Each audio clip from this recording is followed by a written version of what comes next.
sebelum Jepang menguasai tambang minyak ini, oleh Belanda pernah pula dibakar tambang minyak ini pada tanggal 9 Maret penguasaan Jepang terhadap tambang minyak. Dengan masuknya Jepang ke daerah Langkat sekaligus menguasai tambang minyak Pangkalan Berandan, sekaligus pula maskapai perminyakan Belanda BPM diganti nama dengan maskapai perminyakan Jepang dengan nama semula. Memang topeng kepalsuan dalam kebaikan persaudaraan bahwa Jepang pelindung Asia. Namun kemudian topeng kepalsuan itu timbul dengan kekejaman di luar batas peri kemanusiaan, lebih kejam dari penjajahan Belanda. Sejak itu pula bertebarlah penyakit-penyakit bagi rakyat Indonesia menuju pintu kematian. Sadis. Demikian juga halnya di bumi Langkat.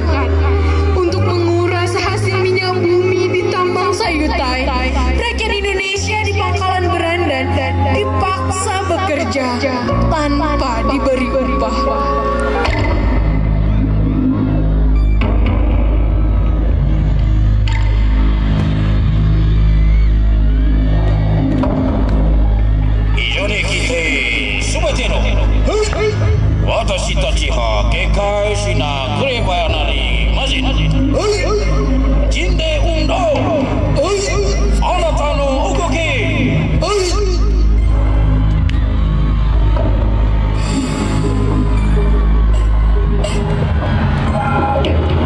Sebelumnya, para pemuda Indonesia saat itu seperti Adam Malik dan kawan-kawan menculik Bung Karno dari kediamannya di Pegangsaan Timur yang kebetulan beliau baru kembali dari Dalat, Vietnam, dan dibawa oleh pemuda ke Rengas Dengklok.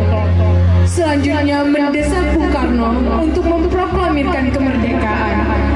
Dan tepat pukul 10 waktu Indonesia Barat, hari Jumat, tanggal 17 Agustus 1945, teks proklamasi dibacakan oleh Bung Karno didampingi Bung Hatta dan Ibu Fatmawati.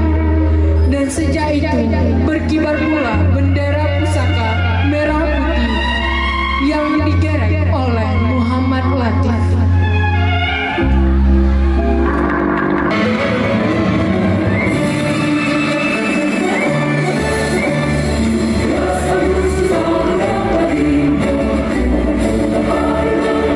Setelah pencetusan kemerdekaan Indonesia tanggal 17 Agustus 1945, tidak dapat diterima langsung kabar tersebut ke tanah Melayu bumi Langkat ini, sebab surat kabar serta media informasi yang sangat sulit saat itu. Barulah tanggal 30 September 1945 berita kemerdekaan diterima di bumi Langkat. Demikian halnya tambang minyak Pangkalan Berandan dengan kekalahan Jepang terpaksa diserahkan kepada sekutu. Semenjak penyerahan tambang minyak dari sekutu kepada Republik Indonesia tanggal 17 Juli 1947, sejak itu pula diganti namanya menjadi Tambang Minyak Republik Indonesia atau TMRI, yang mulai dikerjakan oleh anak pribumi. Namun rentetan dari masuknya tentara sekutu yang membonceng tentara Belanda pada tanggal 25 Oktober 1945 dan berlanjut dengan tragedi 10 November 1900. Kelihatannya suasana sedikit tenang. Kau telah terima berita dari Murad Kasno? Belum, Pak. Belanda ke barat itu selalu saja tidak jujur. Selalu saja mengingkar janjian ingkar jati mereka kangkangi.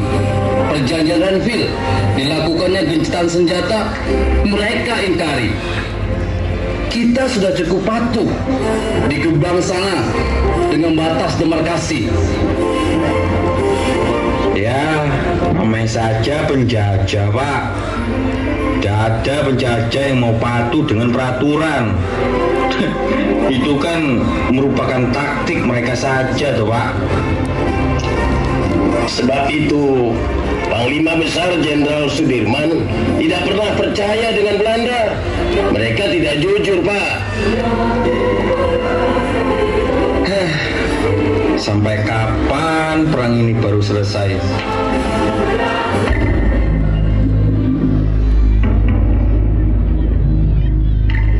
sekitar awal Juli 1904, Satria Pesindo, pasukan Navindo, Barisan Serikandi dan lain sebagainya.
Hidup lampu tiba-tiba. Kalau kamu bukan tentara, di mana kamu punya tentara bersembunyi? Tidak tahu, Tuan. Kamu harus kasih tahu di mana tentara kamu bersembunyi. Tidak tahu, Tuan. Kamu harus ngaku. Kamu terima ini. Ampun, Tuan. Kurang aja.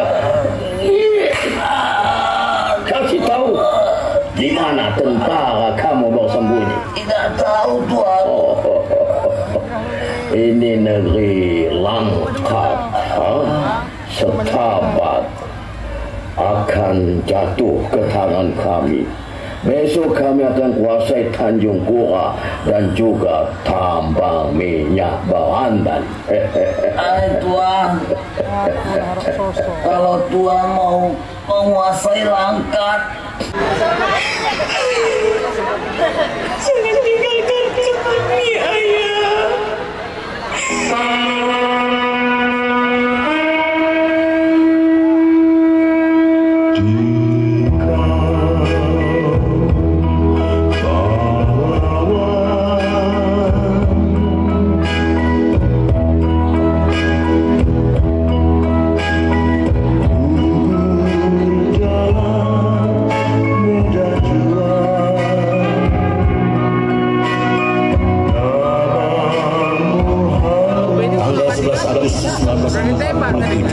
Pesawat pengintai musuh terbang di atas kota Pangkalan Belanda dan Pangkalan Susu.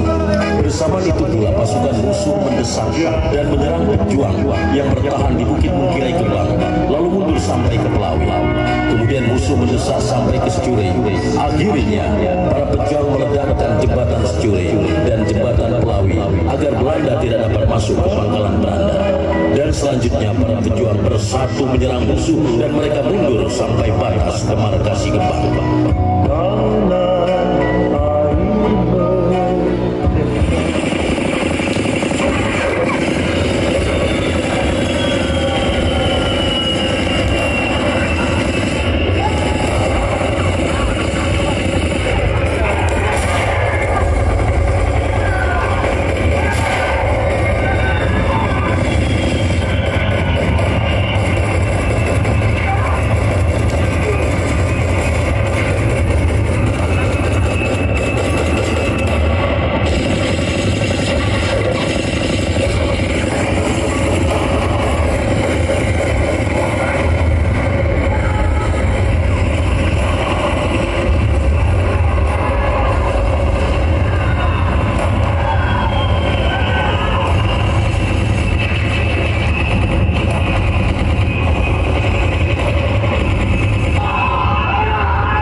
dikosongkan dan seluruh penduduk harus mengungsi sejauh 3 km. Rakyat pun kebingungan apa yang bakal terjadi. Para penduduk Pangkalan Berandan pun dengan berat hati dibarengi rasa haru dan sedih terpaksa meninggalkan rumah, harta bendanya. Tiada yang dapat dibawa, hanya bungkusan dan bekal seadanya. Mereka pun Pangkalan Berandan ini terutama tambang minyak harus dibumi hanguskan. Oleh sebab itu diminta kepada saudara-saudara memberikan informasi kepada masyarakat bahwa Pangkalan Berandan harus dikosongkan. Semua masyarakat harus mengungsi sejauh lebih 3 km. Untuk itu diminta segera laksanakan tugas itu. Tapi komandan, bagaimana dengan rakyat Cina yang tinggal di sini? Tidak ada pilih kasih, semuanya harus berangkat. Andai kata mereka masih ada yang tinggal di rumah, lakukan sweeping, paksa mereka untuk mengungsi demi keselamatan rakyat bersama. Ingat itu semua. Siap. Baik, sekarang laksanakan perintah ini. Siap, komandan.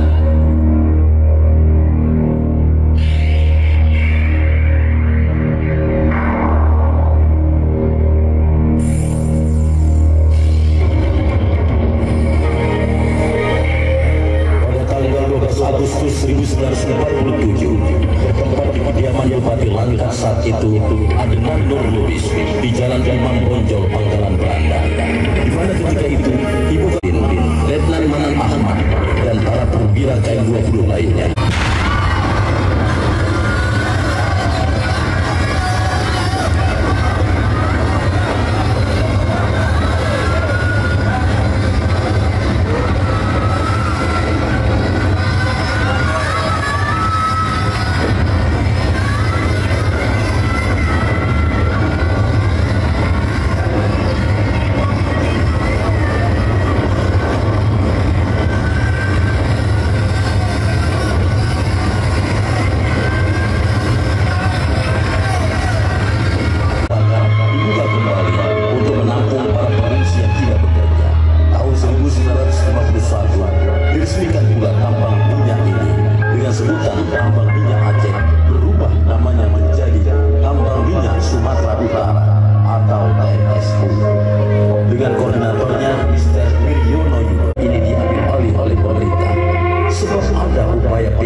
Saat itu ingin menguasainya.